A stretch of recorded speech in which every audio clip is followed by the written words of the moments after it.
I feel certain that when I am gasping for my final breath, the Northern Lights will be the defining travel experience of my life. I travelled to northernmost Finland in December in search of the notoriously elusive Northern Lights. I saw them in a plane. The hot tub at the back of this lodge was full of English models splashing around in bikinis. I arrived at the Wilderness Lodge that would be my home for the week just before midnight to be met in reception by Ida, a local girl. But as we stepped outside, she stopped in her tracks and exclaimed, "The Northern Lights, they must like you." The pilot said, "Good news, we can see them up ahead," and he turned all the lights off inside the cabin, so it was completely pitch black, so we had amazing visibility. The whole sky was lit up with these wonderful fluid green lights which kept transforming and changing shapes.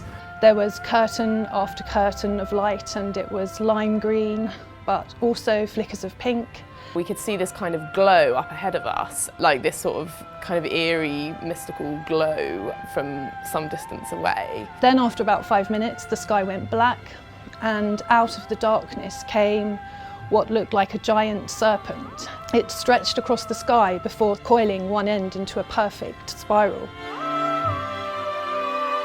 Film and photographs of the Northern Lights don't really give you a feel for what it's going to be like when you experience them. They are captivating, humbling, strangely spiritual and genuinely soul-stirring. And it does give you a real sense of perspective of kind of your own existence and the scale of the whole universe.